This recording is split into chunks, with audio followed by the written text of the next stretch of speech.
You ever notice how someone keeps calling out shady stuff on YouTube and everyone labels them a hater until years later it turns out they were right all along?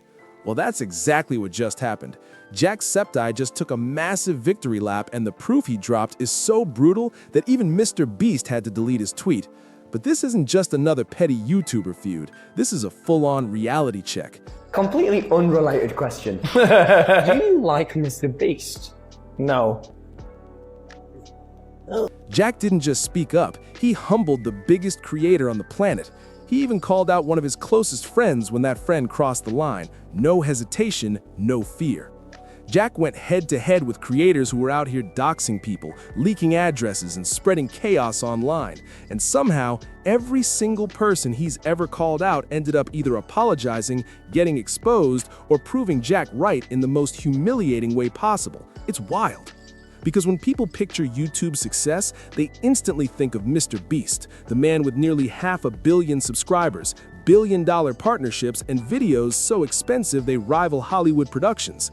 But back in 2023, when Jacksepticeye was strapped into a lie detector on Tommy Innit's channel and got asked about Mr. Beast, he didn't even blink before answering.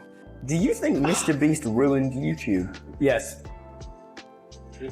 Oh, no. Then Tommy pushed him for more, and Jack didn't back down. He broke it all down, explaining exactly why he felt that way, and trust me, his answer had the whole internet talking. Now, in all honesty, Jack, why? Because it became more about views, money, and popularity than it did about having fun. You just don't think you had fun playing Squid Games? You don't think you had fun?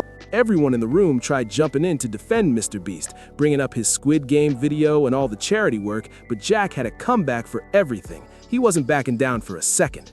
If he building wells in Africa, I don't know. If he had fun doing those videos, they'd be longer. We'd see the fun. Ooh. That moment blew up online. The clip spread like wildfire. It got so big that Mr. Beast himself jumped on Twitter asking if he had somehow ruined YouTube. He said people were acting like he did something wrong just because he didn't flex mansions or fancy cars, but instead reinvested all his money back into his content and helping others. Then he went line by line breaking down what Jack said, trying to defend himself like, "You think I'd give up every hour of my life for 14 years if I didn't enjoy it?" It sounded more like frustration than an answer.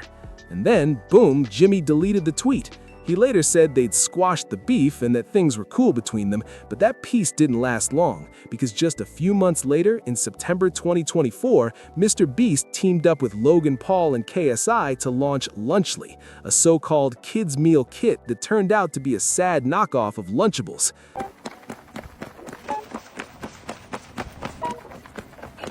Then, Dan TDM dropped his now legendary tweet calling it out. You've definitely seen it floating around. But of course, Logan and KSI clapped back hard, defending their brand and trying to flip the script, painting Dan TDM as some kind of hypocrite. Things got messy fast. That's when Jacksepticeye jumped in, and he did it with style. He quote-tweeted an image that said, "You mess with one of us, you mess with all of us," adding his own fire. You mess with Dan TDM, you mess with YouTube. So Dan TDM called out YouTubers like Mr. Beast for making new products and companies just to sell to their fans, which he thinks is really crappy, and honestly, I agree. Logan Paul responded to Dan TDM basically saying, "We want to build our business since we've been building our YouTube channel for years now." The post exploded, over 300,000 likes, 8 million views, and suddenly the whole creator community was standing shoulder to shoulder behind Jack and Dan. It was a full-on YouTube alliance moment. A few weeks later, reports started rolling in, and they were bad. People were finding mold in Lunchly meals, questioning the nutritional value, and calling out the misleading healthy marketing. It turned out Jack and Dan were right the whole time. Their warnings weren't just drama, they were receipts. I was shooting a video comparing Lunchly to Lunchables, and I opened the first package, which was supposed to be good until December 8th, 2024, and we just got this one. This was fresh from the store this morning, and there is a ton of mold in there. But it didn't stop there. Things got even wilder in June 2025. That's when Mr. Beast dropped an AI thumbnail tool through his ViewStats platform. The tool let users create thumbnails mimicking other creators' styles, basically copying their entire visual identity and just swapping in new faces. People were already side-eyeing it, calling it shady, calling it scammy, but the way he promoted it made everything worse. Because to hype it, he actually used Jacksepticeye's logo without permission, and Jack went off. He tweeted, "What the actual F?" and added, "He used my logo in the promo for it too. I hate what this platform is turning into. FAI." You could feel the frustration in every word. Mr. Beast company views its launches AI thumbnails. Whether you do gaming, cooking, beauty, this works for all of them. From creating custom results from any channel to literally being able to put your face on a thumbnail, it literally feels like cheating. And he wasn't alone. The backlash was instant and brutal.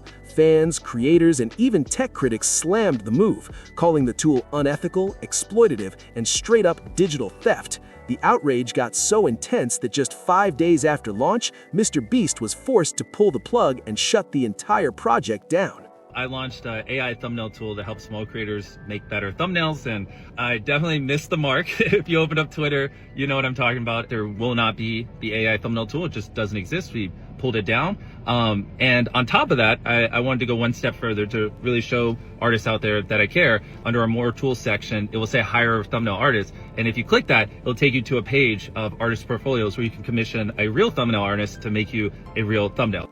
Mr. Beast even dropped an apology video, admitting he missed the mark and promising that the AI thumbnail tool would be taken down completely. He tried to smooth things over, but at that point, the damage was already done. Jack had been calling this out from the start, saying YouTube was getting too corporate, too obsessed with money, and way too comfortable exploiting kids for clicks. And every time he spoke up, he ended up being right.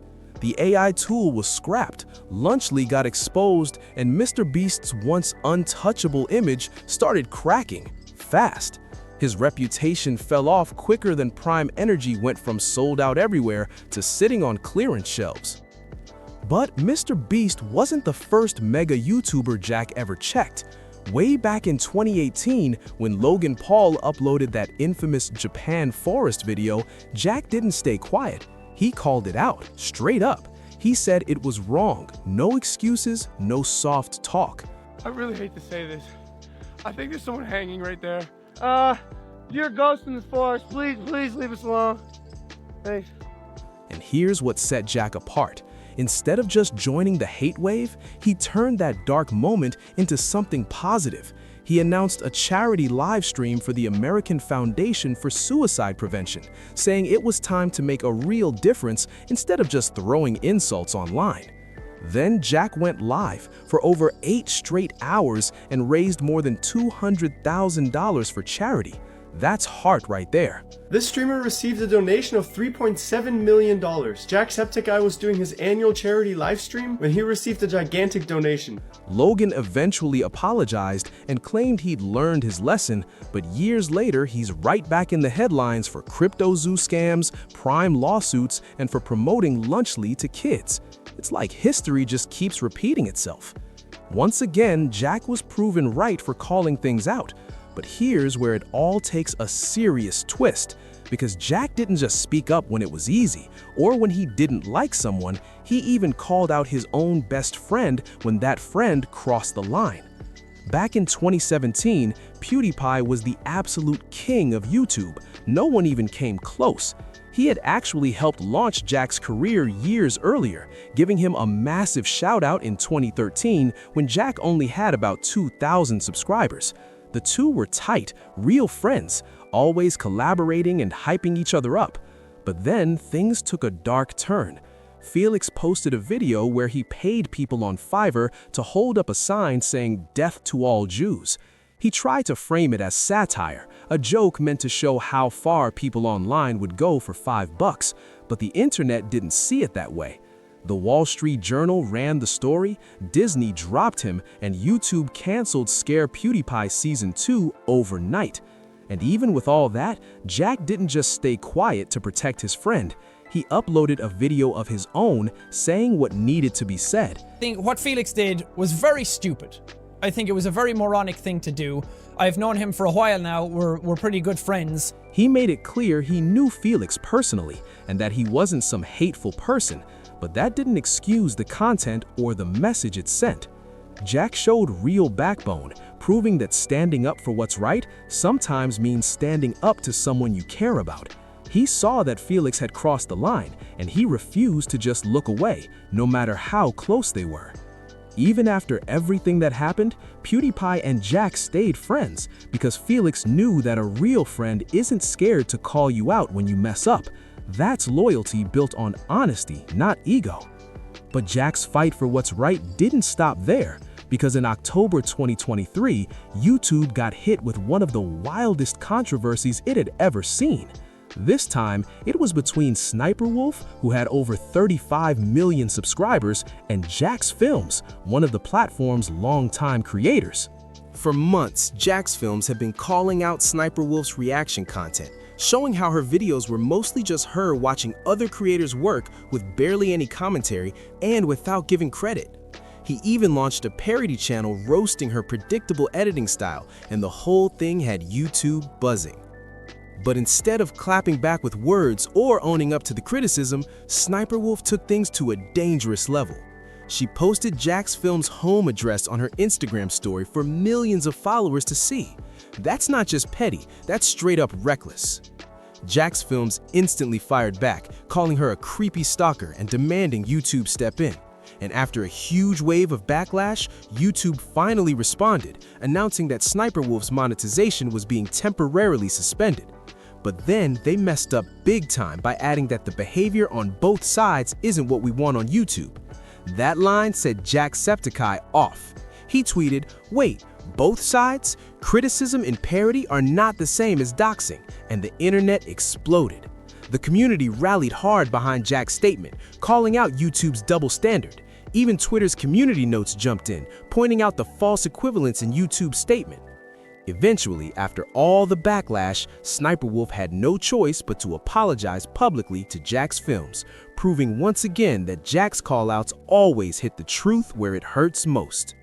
But the truth is, Sniperwolf's behavior never really changed, not one bit.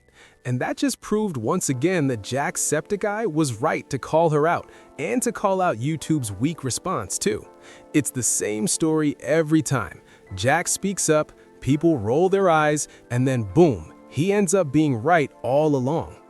So what's the real pattern here?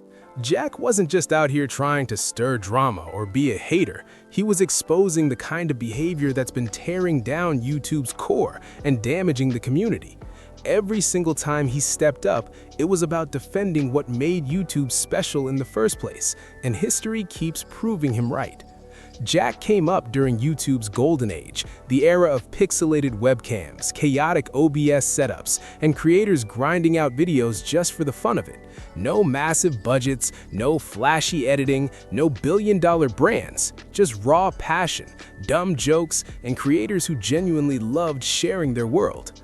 Now that same platform's being taken over by corporate-style content, AI cloning tools, crypto nonsense, and shady products aimed at kids, and Jack's not having it. He's the rare one who still call it how he sees it. So yeah, Jacksepticeye was right about every single YouTuber he called out. And honestly, the fact it took people this long to realize it says more about us than it does about him. What do you think? Was Jack right to speak up, or should he have stayed quiet? Drop your thoughts below. And hey, don't forget to like, share, comment, and subscribe for more deep dives just like this one.